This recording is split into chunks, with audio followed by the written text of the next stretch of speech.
Hello, everyone. Welcome to DFS Live here on the Optimus Fantasy Football YouTube channel. I am Nate Polvogt, joined by my weekly co-host, the one and only Mike Reedy. Mike, you got to see the Aurora last night up there in Boston. Those pictures were pretty awesome. In York, yeah, I drove down to the beach, and then I could have walked, but there's a lot of animals and it's dark, and I'm a city boy, so I drove.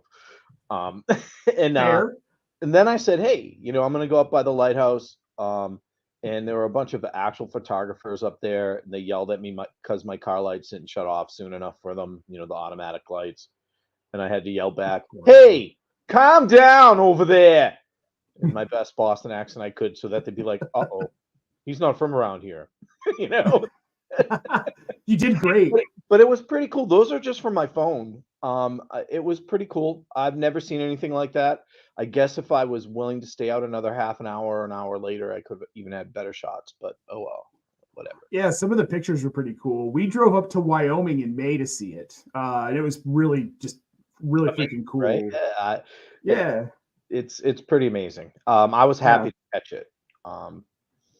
Yeah, we might. There's a chance they come out tonight too. So we talked about driving to Wyoming, but what I don't have to drive to Wyoming for is to play DFS, Mike, because it is legal in Colorado as it is in 35 states now, I believe, 40 states. Yeah, it should be everywhere by now. I'm surprised. It should be.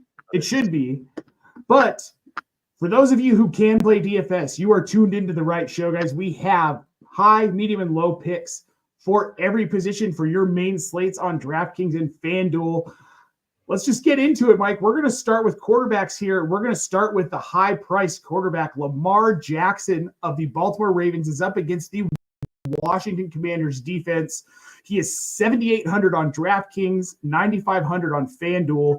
I like Lamar Jackson this week because this Washington defense is just bad. They're just really, really bad, despite what they did to Deshaun Watson, of course. He doesn't count anymore. He doesn't count. No, I don't. Did you see the Warren Sharp YouTube, TikTok? I did not. About it? I don't know. I didn't. I can't have anything to do with that passing game right now at all. And I have a lot of Amari Cooper, and I wanted to play him in DFS because of his price point and great matchups. And oh my God, what a letdown! And it's because of Watson. What it comes down to with the Warren Sharp video, and this just blows my mind, is that this is a historically bad season, and it just keeps getting worse, right? This week against Cincinnati, they're a bottom 20 pass defense. All of this has been against bottom 20 pass defenses, Mike. He has had the easiest quarterback matchup of anyone in the league through the first 6 weeks, and he's been this bad. The next 8 weeks, 9 weeks, forget about it. Oh, wait till we see how bad he can be against good defenses. Yeah, it's going to be ugly. It's going to be really ugly. But just to highlight here, the Washington defense is bad. Lamar Jackson, this is probably a week where QB1 and QB2 are in this game, in my opinion. Oh, it looks like it will be, right? And it's going to be fun to watch game. Both guys going to pass. They're going to run. I think it'll be easier for Jackson to get some yardage on the ground than it will be for Daniels. Ravens are actually good against the run, so I expect Lamar to do a little bit of everything like he always does. Lamar does what Lamar does, and one of the things he does is score just a ton of fantasy points, and this is a week where he's going to put up a bunch. Now, the mid-priced quarterback we're bringing to the table here is Kirk Cousins, 6,200 on DraftKings, 7,400 on FanDuel, up against the Carolina Panthers. We're picking on the defense again here, Mike, but I think Kirk Cousins is a pretty solid mid-range play this week against Carolina. Every single team that has played Carolina has thrown for 2 touchdowns. Every team. I say team, not quarterback, because in one game there were 2 different quarterbacks. They each threw one, right? So every team has thrown for 2 touchdowns against Carolina. I know he's coming off that insane 509-yard, 4-touchdown game, but this is another case of the chemistry keeps growing with him and London and him and Mooney and him and Ray McLeod, right? And it's an easy matchup, right? So I think we're going to see a really good game from Kirk as well. Same. No, I really do think so. And 6,200 is a pretty good price. Now, Spencer Rattler looking like he's going to get his first start for New Orleans. Now, I don't think it's going to be pretty, but Spencer Rattler is a scrappy quarterback with weapons. He's got Alvin Kamara. He's got Rashid Shaheed. And we're talking about another bottom 10 against the pass defense. You can pass on Tampa Bay. So it's a great place for someone like him to get a start, right? Not so tough defense, really good weapons. I don't know how it's going to pan out, but if you're playing a GPP, I like Spencer Rattler. He's one of the low price guys I especially like if you're playing a GPP, right? Like allow you to pay up some other places, and it could be what pushes you over the top. Yeah, and if you're thinking about Rashid Shaheed or Chris Olave in your lineup to stack him, Spencer Rattler can get the ball down the field. He's better deep ball passer than he is short, kind of Joe Milton-ish. But thank you. Yeah, exactly. We need it. Now, those are our quarterbacks. We're going to move over to the running backs, Mike. We're going to start with Bijan Robinson in Atlanta. He's been kind of disappointing for fantasy purposes this year because Raheem Morris is essentially Arthur Smith, right? But against Carolina this week, he's 6,600 on DraftKings and 8,500 on FanDuel. The price is right. I think this could be a really good week against Carolina for Bijan. But there's so much more to this that meets the eye, right? So I started how I was going to talk about it is people are disappointed in him, but he's played five tough defenses against the run 5 weeks in a row. Now he gets the second easiest defense against the run. They give up the second most fantasy points to running backs. Running backs have scored 10 touchdowns against this team, which means they average 2 a week, right? So what's Robinson's going to go above and Bijan in week 6. I just like him this week. If you're paying up at running back and if you can find a way by going cheap in other places, he's a guy I'm targeting. I have him in some redraft leagues, and this is the week you've been waiting for. He hasn't been abysmal like Breece Hall, but he hasn't been what you wanted where you drafted him, right? And redrafted. Yeah. And the same if you played him in DFS. This week, that gets fixed. Yeah. I think a lot of people just continue to expect peak CMC production from guys like Bijan. I did. I did too. But scheme, coaching, situation, it all matters. Now, our mid-price guy, David Montgomery of the Detroit Lions, up against the Dallas Cowboys this week, Mike. He is 6,500 on DraftKings, 7,900 on FanDuel. The Cowboys give up the 5th most fantasy points to running backs. We know the Lions want to run, and they're going to run with both Gibbs, that's Jahmyr Gibbs, and David Montgomery, right? So I went with Monty because he's priced a little bit less. Gibbs was 7,000 on DraftKings and 7,800 on FanDuel, where Monty's 6,500 on DraftKings and 7,900 on FanDuel. We also know they like to run the ball once they get in the red zone to score, and both of these guys have been punching in touchdowns. David Montgomery actually averages more fantasy points than Jahmyr Gibbs and costs less. So, I mean, that's why I picked him. Go with either one. I think you'll get good results. But this is going to be a fun game. I think you're going to see some scoring with the Cowboys passing and the Lions doing both a lot of passing and running, right? The Lions, great offense. But David Montgomery's going to have another good week. Yeah, I like the matchup against Dallas. Now, Dare Ogunbowale of the Houston Texans up against the New England Patriots in New England this week, Mike. He has $4,800 on DraftKings, $7,800 on FanDuel. I think he's, at least from a volume perspective, he's taken over Cam Akers. If Mixon is back, that screws all of this up. I know he's questionable, and I know he practiced today. That doesn't mean he'll start. But if he's out, this is a great value play, right? He's 4,800 on DraftKings, 7,800 on FanDuel, 7,800 on FanDuel. Maybe I have that number wrong. I'm sorry if I do. That doesn't seem right to me. But he scored over 14 fantasy points in each of the last 2 games. He had 17 carries for 37 yards and 10 receptions for 104 yards and a touchdown in the last 2 games. So he's getting some serious volume there. You're looking at 15 to 20 touches. He's even if Akers is the goal line back, Ogunbowale is the guy catching the ball. That's who I want, right? And with Nico Collins out, they need another pass catcher. He fills that void pretty well. He's doing an excellent job the past 2 weeks. If Mixon continues to stay out, I think you have to play him at his price point in DFS. I just think you have to. Yeah. That's Dare Ogunbowale. Ogunbowale. I can't. I'm not even going to try. But, we're going to go ahead and move on to wide receivers here in a minute, Mike. But first, we've got a couple of questions in the chat. This first one coming from Aaron Hudson here on YouTube. He wants to know he needs to start 2. He's got Mike Evans, Jameson Williams, Rashid Shaheed, and Rico Dowdle. Which of those 2 of those 4 would you start? And then he also wants to know, would you go Laporta or Kraft and Baker or Dak? I'd go Dak. I'm going to go backwards here. Dak would be my pick because the Detroit defense gives up an awful lot of passing yards, and Dak is going to feast where Baker has a tougher matchup. Kraft over Laporta. Luke Musgrave's out. He's gone to IR. There's no more competition at tight end there at all for Kraft. And with Jordan Love in the lineup, we've talked about this on a couple of shows. He targets the tight end. I like Kraft a lot. And I like Shaheed with the quarterback that can push the ball downfield, even though we don't know how good he is. And Mike Evans just because it's Mike Evans. Right? That's where I'm going. 100%. I'm with you. Evans and Shaheed, Kraft obviously over Laporta. Though I'm going to say, I think I would take Baker over Dak this week. And it's close. You're right on the matchup. It should be Dak, but my gut's telling me that Baker's going to have a big week. So I'd probably start him. But if you're going on matchups, right? He's capable. That's the data says Dak. The data says Dak.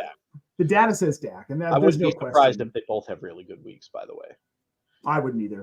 Against Detroit, Dak's going to have to pass. So it's which fire up CeeDee Lamb and Jalen Tolbert.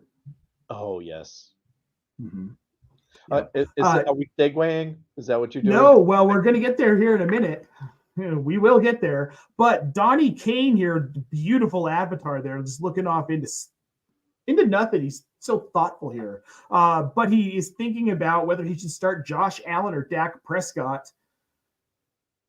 Who would have thought this would be a real serious question? But it is a very serious question. This season it is. I'm going like this up and down every week like a roller coaster. The head injury concerns me from last week. I don't think it was properly diagnosed. The Jets concerned me too. Yep, and the Jets concerned me too. I would go Dak here over Josh Allen this week. I would do the same. Dak Prescott. Yep. Toronto Dave wants to know, is it famous Jameis season? I want to say yes. Set my Jameis Winston free, goddammit. I hope so.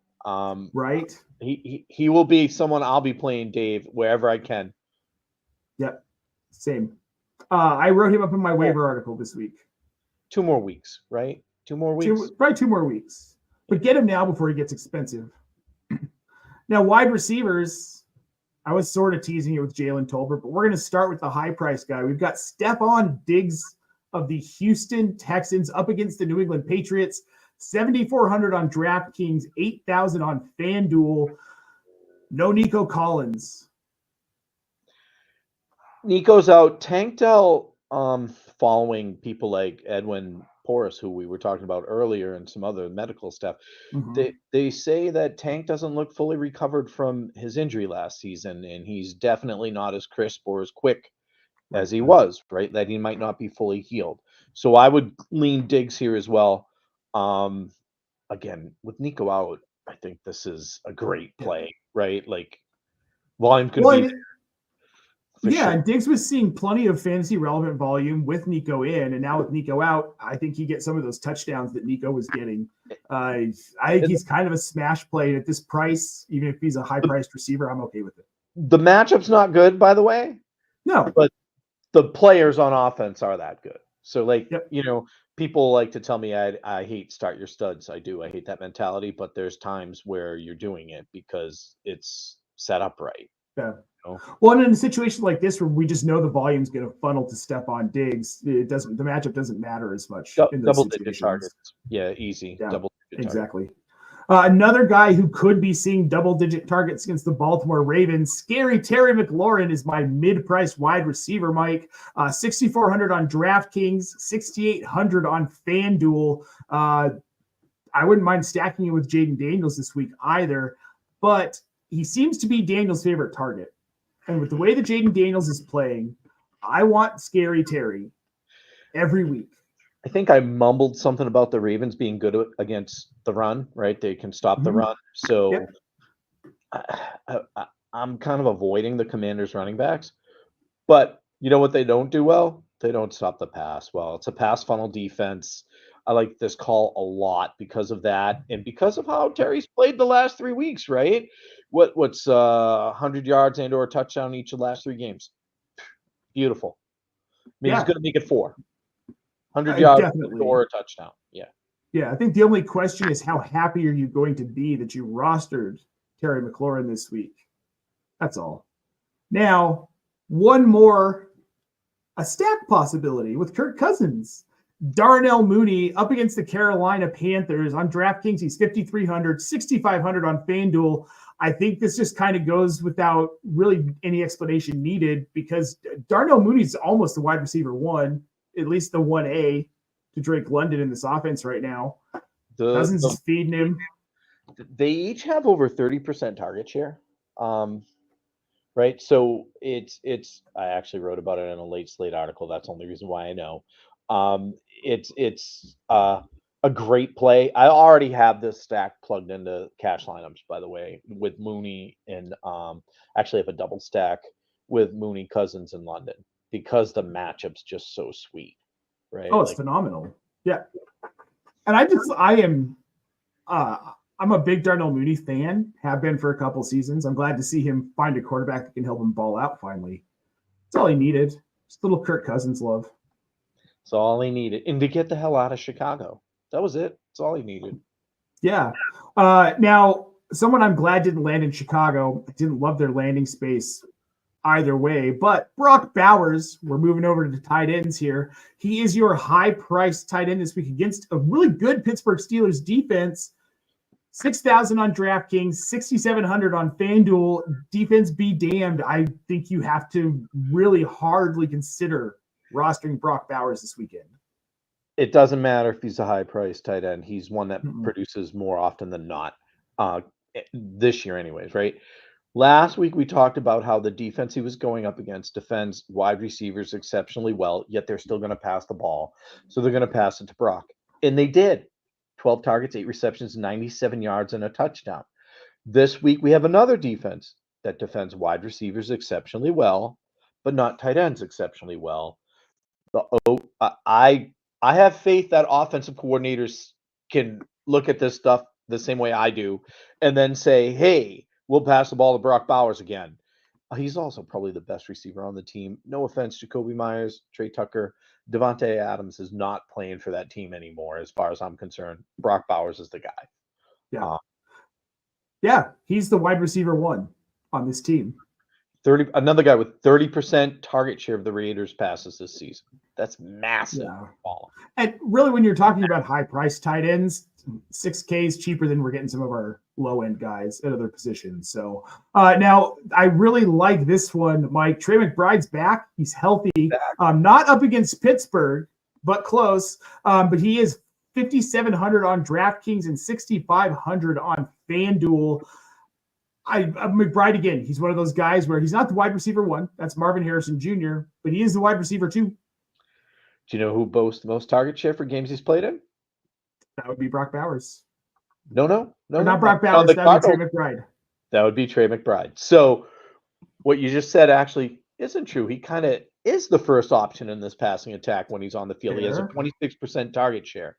So, and I'm a guy who's taking heat for bashing people picking Harrison with the 15th pick in the draft of redraft leagues, by the way, and I'll stand by it. Stupid pick.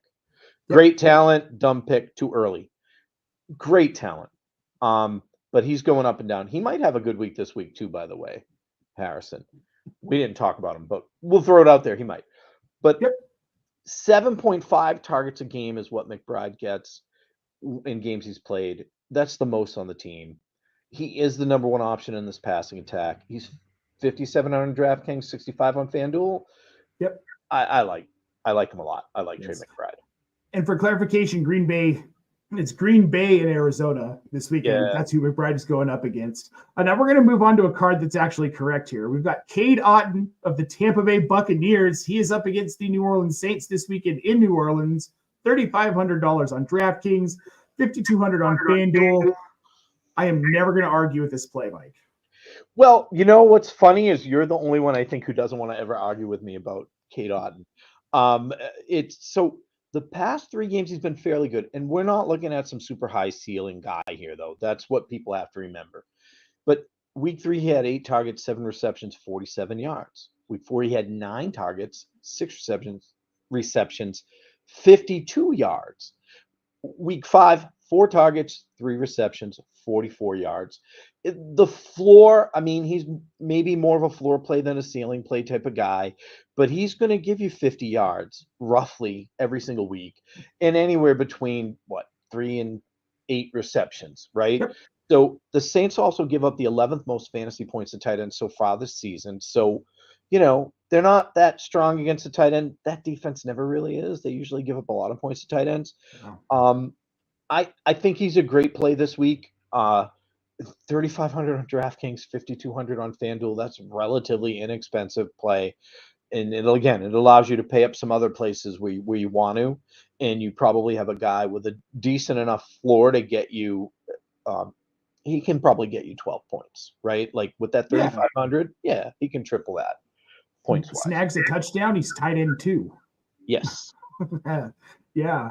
All right. Now we're going to move on to defenses. And the first one, Mike, that we are going to cover for this main slate on Sunday, the high-priced option, the Pittsburgh Steelers, $3,700 on DraftKings, $4,900 on FanDuel. Now we just talked about how amazing Brock Bowers is, and he's going to do just fine against this Pittsburgh defense.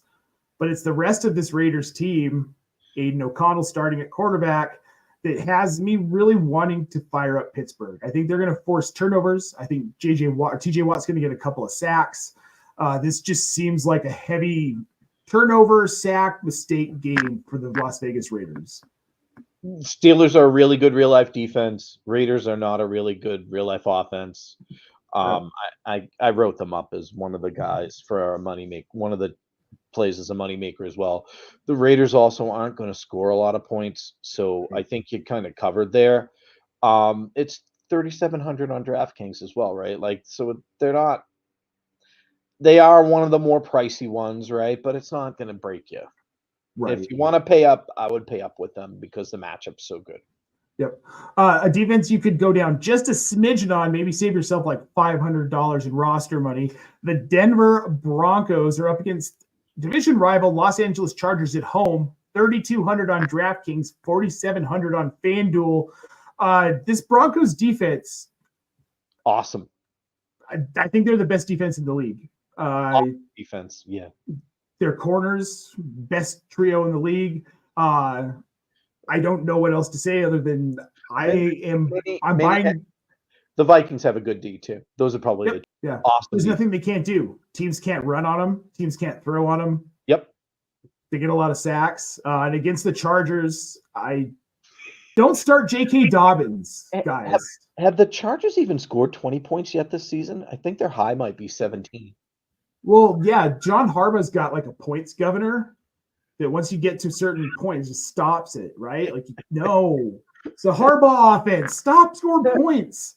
You're not worried about them breaking out and all of a sudden finding a way to score 30 points is right. Where I was going. I'm more worried about them scoring 21.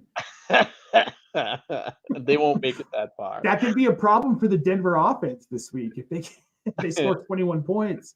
Now both are bad. Our last defense, the Tampa Bay Buccaneers up against New Orleans.